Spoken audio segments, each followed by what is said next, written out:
kesempatan untuk malam hari ini kita kaji ayat yang saya baca dalam surat Al-Kahfi ayat 50. Allah mengatakan, a'udzubillahi minasyaitonirrajim, afatattakhidunahu wa dzurriyyatahu awliya. Wahai manusia, apakah kamu menjadikan setan dan anak keturunannya aulia sebagai wali dan pemimpin kamu min dunillah, selain Allah Subhanahu wa taala? Bi'sal lidzalimin badala.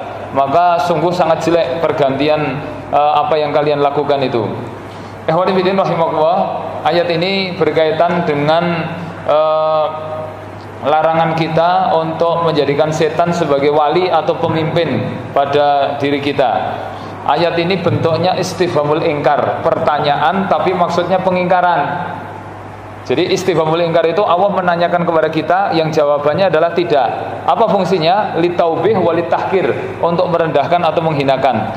Kalau kita kaji ayat ini ya, mungkin ada pertanyaan yang agak membingungkan. Di sini kan apakah kamu menjadikan setan dan anak-anaknya? Ini yang jadi pertanyaan, apakah setan itu punya anak, begitu kan? Ternyata ketika kita masuk kamar mandi, di situ kan ada doanya, Allahumma inni a'udzubika minal khabasi wal khaba'is.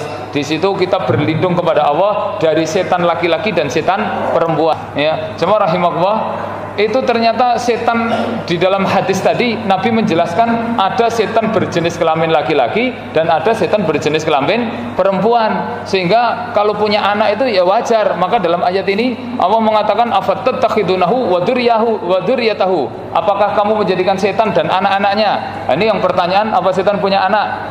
Ini dijelaskan oleh seorang ulama bernama Imam Qatadah. Imam Qatadah ini murid dari Ibnu Abbas. Padahal Ibnu Abbas adalah sahabat Nabi yang mendapat gelar tarjamatul Quran, sahabat yang paling faham tarjamah Al-Quran dan ngerti tafsir, karena dia didoakan oleh Rasul sebagai ahli tafsir. Lah, apa kata Imam Qatadah? Ternyata memang setan ini punya anak. Ya, beliau menjelaskan ada 5 atau 6 anak setan yang beliau sebutkan dalam kitab tafsirnya.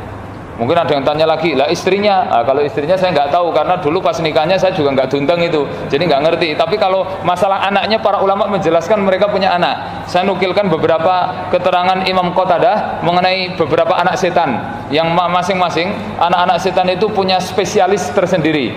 Jadi ada anak setan yang pertama namanya Zaknabur. Ini anak setan yang dia memang spesialis pasar.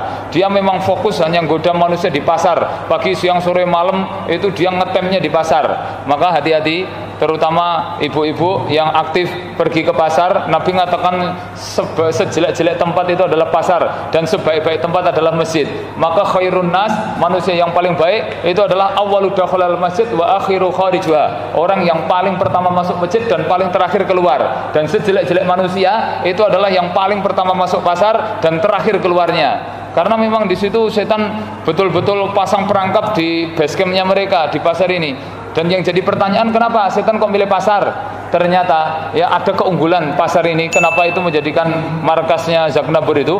Pertama, bahwa pasar itu tempat kumpulnya manusia yang punya tujuan sama, yaitu nyari dunia sebanyak-banyaknya. Kalau ke pasar kan biasanya mau cari dunia kan, bukan cari ilmu. Mau kemana? Mau tolabul ilmi kemana? Ke pasar. Jarang, di situ nggak ada pengajian. Pengajian ya di masjid. Itu biasanya orang kalau ke pasar ambisinya pengen ngejar dunia, punya tujuan yang sama. Kemudian yang kedua, pasar itu tempat ketemunya manusia yang tidak saling kenal, sehingga kalau berbuat maksiat lebih gampang. Antum melihat manusia yang di pasar itu, dari yang cadaran sampai telanjang ada semuanya itu. Kemudian yang ketiga, pasar ini tempat yang paling sepi dari dzikir. Yang di masjid aja nggak betah dzikir, apalagi di pasar. Masuk jualan dia sambil dzikir terus, "Mbak ini berapa?" Astagfirullah, subhanallah. Nggak laku begitu itu. Jemaah rahimakumullah, maka tempat paling sepi dari dzikir. Dan setan itu kan paling betah kalau tempat-tempat itu nggak ada dzikir. Karena memang cara mengusir setan itu dengan dzikir. Maka mereka sangat betah di situ, pasang perangkap sebanyak-banyaknya. Penjualnya juga bohong, ngurangi takaran, sumpah palsu, nanti pembelinya juga dengan cara yang jahat. Dan orang-orang yang kumpul di pasar itu memang Masya Allah itu gampang sekali terkena dosa. Kita lihat hampir semua maksiat ngumpulnya juga di pasar. Kemudian dengan memperbanyak pasar itu sebagai tanda dekatnya hari kiamat. Nabi mengatakan memang begitu. Inna min asratis sa'ah fattaqarrubul aswaq, dan termasuk tanda dekatnya hari kiamat itu pasar-pasar berdekatan. Kalau dulu zaman Nabi pasar ngetem, pasar pusat di Madinah. Kalau di Mekah ada pasar Ukas. Nah, sekarang ini isinya kota itu cuma toko, ruko, pasar, mall semuanya. Ini kalau ke situ itu ruko, isinya kan pasar semua itu, toko. Itu secara langsung. Yang kedua makna pasar berdekatan, kita itu kalau cari barang gampang sekali, cukup nge-SMS itu barang datang sendiri, onlinean bisa. Antum butuh apa, madu, gula, cukup ketik 0 sekian kepada nomor titik datang sudah. Masya Allah, itu kan menunjukkan gampang sekali untuk mendapatkan barang. Dan orang itu kalau semakin banyak pasar semakin konsumtif.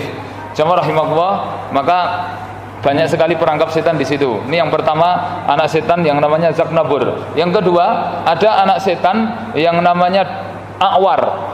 A'war ini anak setan yang desainnya khusus untuk menggoda orang berbuat zina. Makanya kita pernah ngelihat ada seorang pemuda tampan, eksekutif muda, kaya raya, tapi bisa selingkuh dengan pembantunya. Padahal pembantunya jelek, keriting, hitam, kakinya bengkok. Sementara istrinya cantik, kok bisa begitu itu? Nah, ini karena hasil tipu dayanya A'war itu. Dia bisa menghiasi perempuan itu kalau bukan istrinya seakan-akan lebih cantik.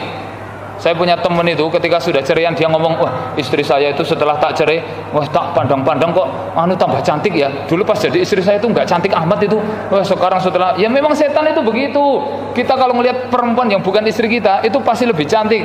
Kemudian kalau melihat istri kita memang tidak begitu cantik ya begitu itu. Memang mainnya setan memang masya Allah luar biasa. Maka salah satu cara Allah ya menghukum manusia ketika dia menuruti pandangannya, maka kenikmatan untuk memandang yang halal dicabut oleh Allah Ta'ala. Siapa yang sering menghadiri majelis dangdut, otomatis kalau menghadiri majelis taklim dia nggak akan betah. Siapa yang suka nonton gambar yang haram, maka otomatis nonton Al-Quran jadi nggak betah. Siapa yang suka nonton perempuan yang bukan istrinya, maka ketika memandang istrinya jadi nggak betah lagi, nggak tertarik. Makanya ibu-ibu itu perlu curiga kalau suaminya nggak begitu tertarik, dibuka HP-nya itu. Jangan-jangan banyak perempuan di HP-nya yang bukan dia, bukan istrinya maksudnya. Ini bagian dari hukuman itu. Jamaah rahimakumullah. Kemudian anak setan yang ketiga itu adalah murrah. Murrah itu anak setan yang tugasnya goda supaya manusia itu asik dengan sesuatu yang mubadir, yang lagun atau yang sia-sia, dengan musik, nyanyian, ya. Makanya Allah mengatakan al-ghina ruqyatuz zina. Sesungguhnya musik, lagu itu merupakan mantranya zina. Kalau orang itu mengeluarkan ilmu kesaktian kan membaca mantra itu ya. Maka sama orang itu berzina, mantranya lewat zina, musik-musik itu.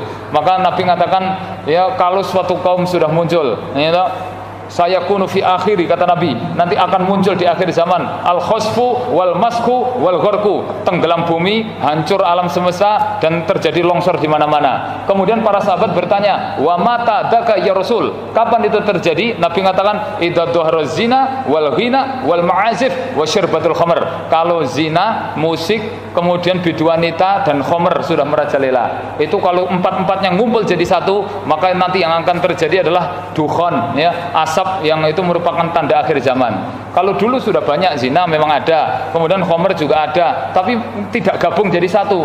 Sementara kalau sekarang 4 dosa ini sudah ngumpul jadi satu. Coba kalau kita lihat di tempat-tempat hiburan malam, di diskotik itu isinya kan musik hingar-bingar. Kemudian kalau musik itu juga cocoknya ada minuman keras yang beredar. Kemudian kalau ada minuman keras biasanya ada artis bidu wanita yang joget-joget di situ. Kemudian habis itu terjadilah perzinaan. Rata-rata begitu. Namanya musik itu enaknya ya sambil mabuk. Mabuk itu enaknya sambil dengerin musik itu jeduk sambil mabuk. Terus itu juga lebih enaknya lagi ada perempuan yang joget-joget. Kalau itu sudah ngumpul jadi satu, kata Nabi, maka terjadilah kiamat, hancur alam semesta ini. Karena salah satu tanda kiamat kubra itu kan akan muncul yang namanya dukhon. Dukhon itu asap, ya, yang akan meliput dan membungkus bumi ini.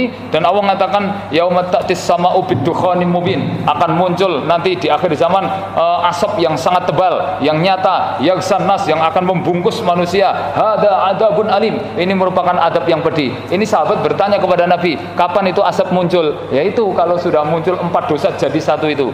Padahal ini bagian dari tanda kiamat kubra. Kalau asap itu sudah muncul, nanti semuanya sudah, teknologi akan habis, listrik nggak ada, sinyal nggak ada, semuanya nggak ada. Manusia kembali ke zaman sebagaimana zaman onta dulu itu. Tapi saya perlu sampaikan bahwa ini kalau dikaitkan dengan anak setan yang godanya khusus berkaitan dengan itu memang luar biasa, dan ini sekarang sudah muncul, maka kita hati-hati paling tidak. Kemudian yang keempat, anak setan berikutnya namanya wastin. Ini anak yang khusus goda berkaitan dengan seseorang kalau kena musibah biar dia niyahah. Niyahah itu meratap kemudian nggak sabar. Misalnya kena musibah, anaknya mati, kemudian dia dibikin untuk nangis, kemudian dibikin dia biar teriak-teriak, niyahah, meratap, kemudian kepalanya dibentur-benturin tembok atau nggak mandi sampai beberapa hari. Itu biasanya kalau di kampung-kampung itu ya, itu untuk menampakkan kesedihan itu mereka tidak mandi. Kemudian ada yang kemudian jambak-jambak rambut, kemudian pakai pakaian serba hitam, ini atau pakai kacamata hitam, topi hitam, semuanya serba hitam. Itu sebetulnya bagian dari niyaha, termasuk bikin makanan khusus ketika ada kematian, itu juga bagian dari niyaha. Padahal gitu itu perasaan dia bisa menampakkan cinta dengan si mayit yang mati itu toh. Padahal Nabi mengatakan justru apa yang dia lakukan itu akan memberatkan siksa bagi si mayit. Nabi mengatakan gini, al mayyitu mu'adzibu bima na'iha alaihi wa bijarin su'in. Sesungguhnya mayit itu akan ditambah berat siksanya karena dua hal. Pertama, bimana ihalehi, karena banyaknya yang meratap, sama yang kedua bijarin su, karena dikubur jejer dengan tetangga yang buruk. Hati-hati, perasaan orang tua itu kalau nangisi meratap itu bikin menampakkan cinta dengan anak, justru menambah beban itu. Semakin banyak yang meratap, maka si mayitnya itu semakin berat siksanya itu, ditambahi beban siksanya. Sama yang kedua, dikubur dengan jejer tetangga yang buruk. Maka hati-hati kalau punya keluarga yang mati, itu jangan dikubur jejer dengan orang kafir, dengan orang musyrik, karena namanya permusuhan itu sampai mati. Antum ngerti orang Cina saja itu nggak mau dikubur dengan orang Islam, mereka punya kuburan sendiri. Orang Islam kubur malah nempel-nempel mereka. Di sejak zaman dulu kala, zaman Nabi sampai sekarang itu namanya kuburan muslim sendiri, kuburan kafir sendiri. Nggak boleh ada kuburan muslim dimasuki orang kafir, atau kuburan kafir dimasuki orang Islam. Enak sekali nanti kalau orang kafir masuk di kuburan muslim, kemudian dapat doa dan kecipratan doanya orang muslim. Assalamualaikum ya ahla diyar minal muslimin wal mu'minin. Itu kan kita mendoakan penghuni kubur. Kalau di situ ada kafirnya, keenakan dia kena doanya orang muslim, karena orang kafir nggak ada yang selamat. Gimana di dunia dia musuhan, bahasan mati malah akrab di kuburan? Nggak bisa. Musuh ya tetap musuh, sampai mati tetap musuh, sampai di kuburan pun tetap harus berbeda. Ada kisah nyata terjadi di zaman tabi'in. Saya membaca di kitab Kabair bahwa ada seorang ulama tabi'in bernama Muhammad ibn Sirin. Ceritanya beliau punya anak kecil belum balik, umurnya baru 4 tahun meninggal. Kemudian anak itu dikubur ya di kuburan muslim tentunya, tapi dikubur jejer dengan pemabuk. Kemudian malam itu bapaknya ngimpi anaknya itu minta tolong. Akhirnya dia bangun, kemudian tidur lagi. Ini mimpi dari setan itu. Dia tidur, ternyata mimpinya sama anak yang mati tadi. Dia minta tolong, bapak tolong. Kalimatnya pakai bahasa Arab saya lupa, tapi dia minta tolong. Akhirnya dia ngelilir, ini masya Allah, ini anak saya minta tolong betul ini. Akhirnya dia mikir, paling juga gangguan lagi. Dia tidur lagi. Ternyata ketika tidur yang ketiga mimpi persis lagi, anaknya minta tolong. Dia langsung, pokoknya besok kuburan harus bongkar ini, bongkar. Akhirnya paginya kuburan dibongkar. Anaknya saat itu umurnya baru 4 tahun, rambutnya beruban. Bayangkan anak umur 4 tahun rambutnya beruban karena dikubur jejer dengan pemabuk. Habis itu kemudian dipisah. Bagaimana kalau dikubur dengan orang musyrik, dengan orang kafir? Lebih parah lagi itu. Karena Nabi mengatakan mayit itu ditambah siksa karena dikubur jejer dengan tetangga yang buruk. Masya Allah, ini berat ini. Makanya kalau di Tawangmangu punya kuburan muslim, nek mau daftar nggak apa-apa, bisa ini, sana masih longgar tempatnya juga. Artinya kita nanti kalau mati, itu salah satu haknya mayit dikubur di kuburan muslim. Makanya salah satu hukuman bagi orang yang tidak sholat, dia tidak boleh disolatkan, dan dia tidak boleh dikubur di kuburan muslim. Begitu aturan Rasulullah. Salah satu hukumannya adalah dia tidak boleh dikubur di kuburan muslim. Makanya punya kuburan sendiri. Sama rahimahullah. Itu beberapa anak setan, semoga kita bisa hati-hati. Akhiru da'wana alhamdulillahirabbil alamin. Subhanakallahumma wa bihamdika asyhadu an la ilaha illa anta astaghfiruka wa atubu ilaik. Wa billahi taufiq wal hidayah. Assalamualaikum warahmatullahi wabarakatuh.